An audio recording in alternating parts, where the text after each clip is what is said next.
gente! Como vão vocês? Este é o canal Graça e Fé e hoje nós vamos dar continuidade na nossa história, né? Ali que como eu disse, eu vou estar fazendo um resumo de algumas partes, de algumas histórias, né? E depois a gente vai voltar para o início ali do Gênesis. Então, eu estava falando no vídeo anterior sobre o paraíso, né?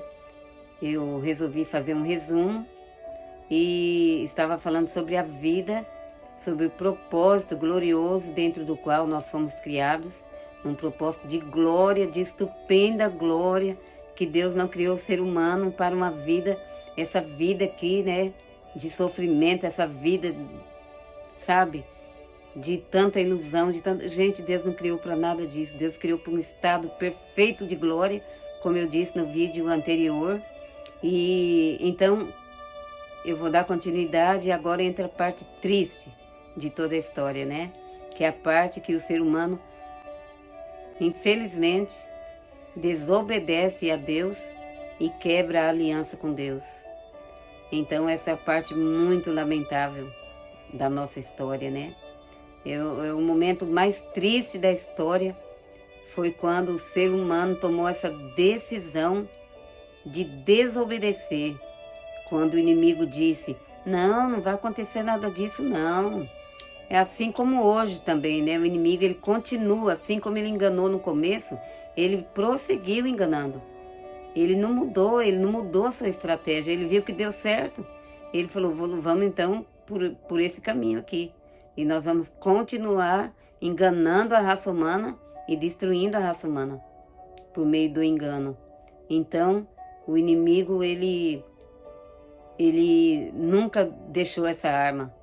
Depois que ele usou e obteve êxito, nunca mais ele deixou de usar essa arma, essa ferramenta terrível e malignamente poderosa que é a arma do engano. Então, quando tudo isso aconteceu, que Deus veio e deu a sentença para o casal humano e deu a sentença para o inimigo também ali, para a serpente, e que, claro, na serpente estava Satanás, né?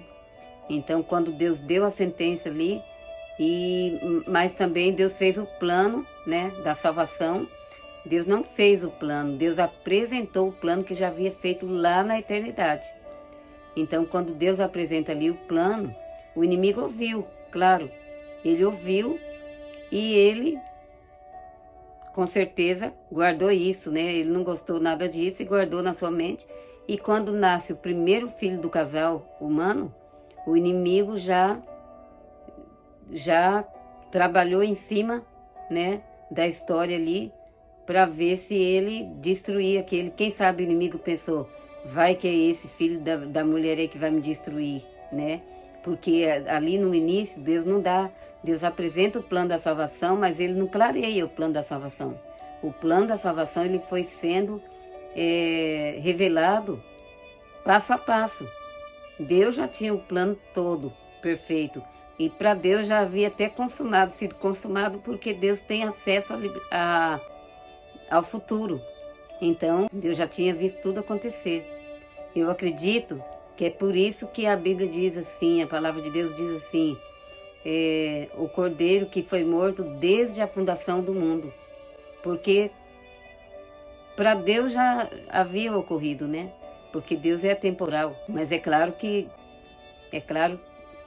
Jesus não morreu desde a fundação ou antes da fundação do mundo, né? Tem tradução que está escrito desde a fundação do mundo, outra está escrito o cordeiro que foi morto antes da fundação do mundo, né?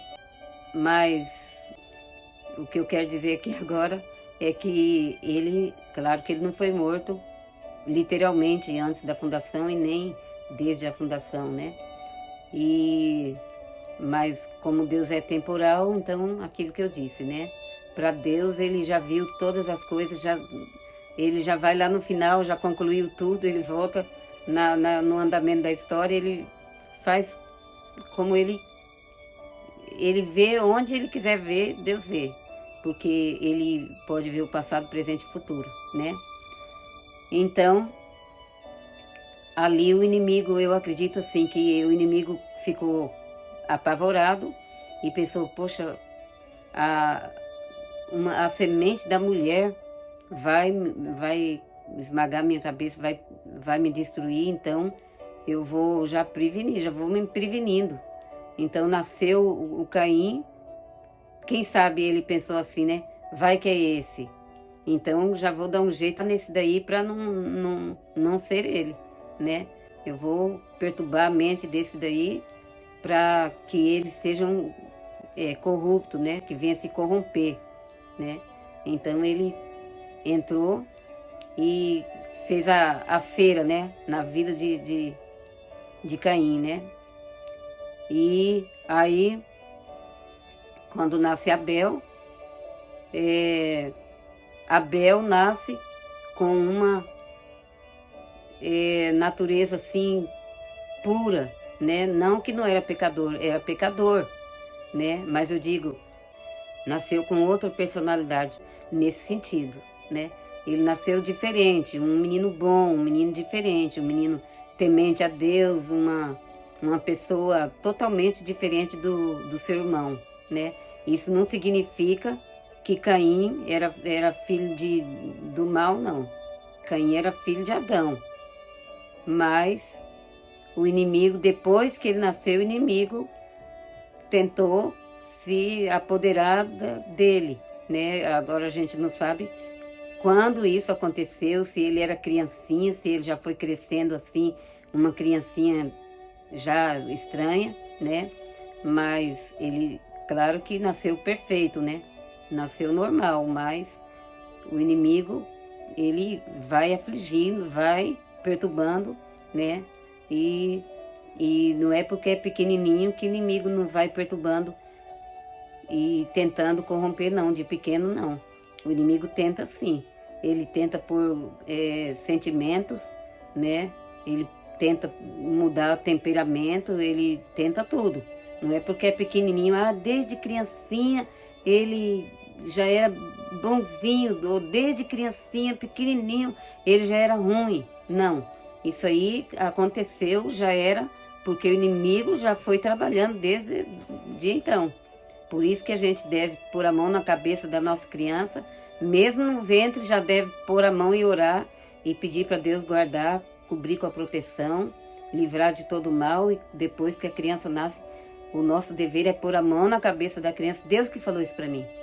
Pôr a mão na cabeça da criança e orar por ela todo dia pôr a mão ali na cabeça da criança e repreender todo o mal, toda a seta do inimigo, né?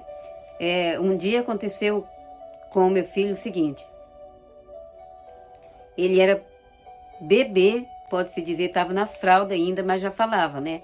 Já era criancinha grandinha que já andava e já falava. E ele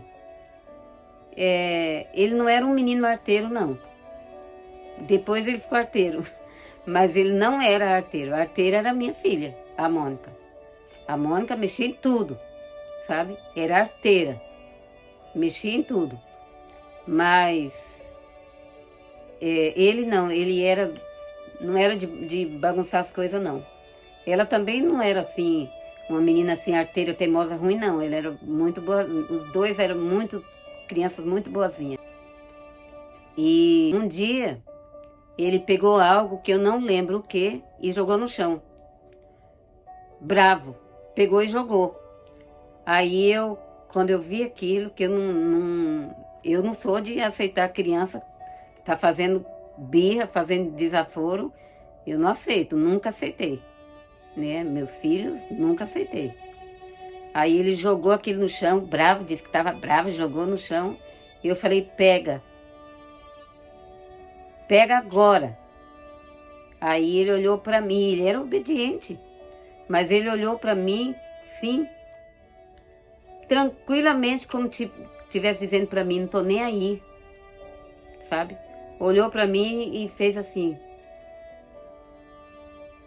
sabe? Aí eu falei, pega agora. Pega já. Ele olhou para mim e continuou.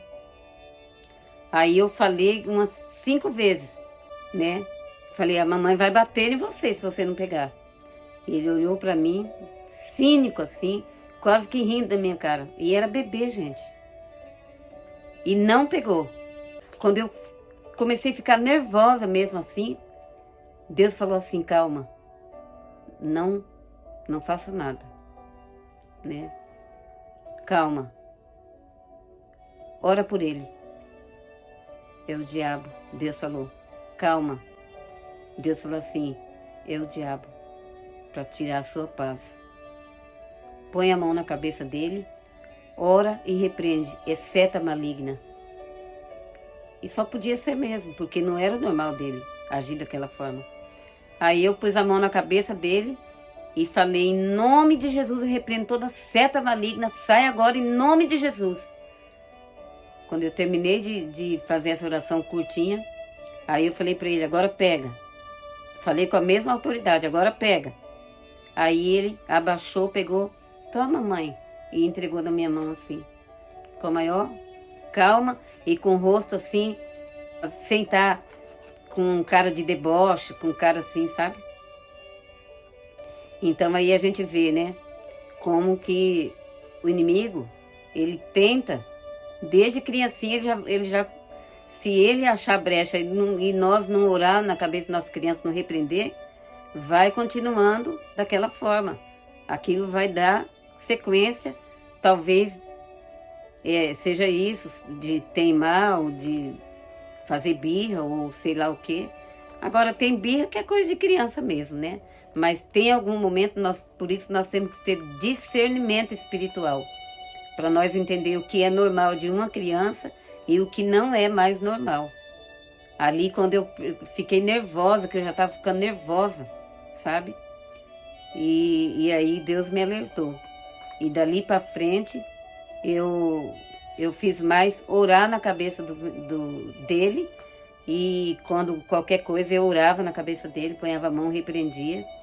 Mas ele era um menino bom, né? Não sei se era também o nosso modo de agir com as crianças, né? Os dois.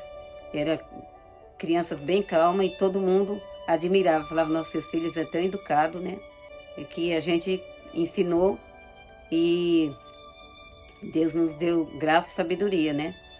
E então, mas a palavra de Deus nos fala, né? Que Caim, ele era estranho, né? Ele era assim, ele foi, o que dá a entender que ele foi crescendo uma criança mais rebelde, né? E Abel já era um menino temente a Deus, de pequeno.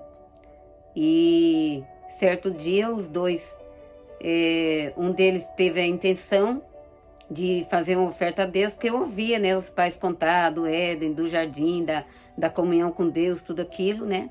Então, claro, eles acreditavam plenamente em Deus e eles foram fazer uma oferta. E, se não me engano, foi Caim que tomou essa atitude. Então Abel também fez, e os dois, cada um ofereceu o seu altar com a sua oferta diante de Deus. E Deus respondeu a oferta de Abel e rejeitou a oferta de Caim. Porque Deus, ele vê o propósito do coração, né? Então Abel era um adorador, um verdadeiro adorador, e ele estava reconhecendo como um pecador, né? Reconhecendo o seu Criador, a santidade de Deus, a bondade de Deus, né? E reconhecendo que ele necessitava do perdão, da misericórdia de Deus. Agora, a intenção do coração de Caim não era a mesma, porque senão Deus teria recebido. Então, quando Deus não recebeu a oferta de Caim, ele ficou revoltado, ficou irado, descaiu o seu semblante, a palavra de Deus diz. Então Deus vem a Caim e diz, Caim, por que estás triste? Por que se irritou? Por acaso, se você fizeres bem, não será também aceito? Mas se tu não fizeres bem, quer dizer, não fizer as coisas do modo correto, se você fizer da forma certa, eu também, por acaso, não vou aceitar a sua oferta também? era hora dele se arrepender e consultar o coração dele e falar, de fato, Senhor, eu não tinha uma tipo, uma devoção, sabe, real diante dessa oferta que eu ofertei, não foi com a mesma intenção, eu acredito, do meu irmão. O meu propósito não estava reto diante do Senhor e eu me arrependo, né? Ele devia ter feito algo assim, né? Eu me arrependo, peço, Senhor, me perdoa e trabalhe na minha vida, por favor. Eu quero ser, né, um servo fiel ao Senhor e tal, mas não. Ele não ouviu o conselho de Deus. E Deus havia dito para ele, se fizeres bem, haverá aceitação para ti, mas se fizeres mal, o pecado jaz à porta. Quer dizer, Deus não poderia impedir, Deus não impede o ser humano, né? Claro, depende da situação, Deus impede, porque tem gente orando, tem pessoas orando ali e tal, e Deus dá livramentos, né? Mas Deus não impede, tipo, segura o homem ali, você não vai fazer isso. Às vezes Deus não deixa fazer, mas Deus dando livramento de outras formas. Deus não segura a pessoa ali. Às vezes Deus protege o outro, né? O outro vai tentar o mal, mas Deus vai proteger, né? Mas o mal, ele dá sequência naquele seu propósito. A não ser que Deus toque no coração e ele ouça, né? E aí ele vai se livrar de uma grande fria, né? De uma grande tolice, né? Porque ele deu ouvido ao conselho bom, o conselho de Deus. Ele pode vir pela boca de uma pessoa ou pelo sentimento no coração, que Deus tocar no coração, não faças tal, né? E Deus pode usar muitos meios para impedir o homem de fazer burrice, né? Mas Deus não amarra o homem, segura ali e fala, você não vai porque eu vou segurar aqui, você não vai. Deus não faz isso. Às vezes Deus até mata o cabra. Deus pode até matar. Mas não é sempre que Deus age da mesma forma, né? Mas esse não é o assunto para hoje. Então, concluindo, ele não deu ouvidos à voz de Deus. Cometeu a loucura. E aí nós vamos ver que a palavra de Deus vai dizer assim, então, saiu Caim ali depois do conselho de Deus, saiu Caim da presença de Deus, mas ali literalmente, né, saiu da presença de Deus, mas também espiritualmente a gente vê que a sequência da vida da linhagem de Caim, que essa palavra, saiu Caim da presença de Deus, vai ocorrer das duas formas, né? Porque aí a gente vai ver que a linhagem de Caim não era uma linhagem temente a Deus. Pessoas que não estavam nem aí para Deus. Pessoas que não adoravam a Deus. Triste, né? Bom, o tempo não permite mais. Então vamos dar sequência nessa nossa história no próximo vídeo. Então, até já!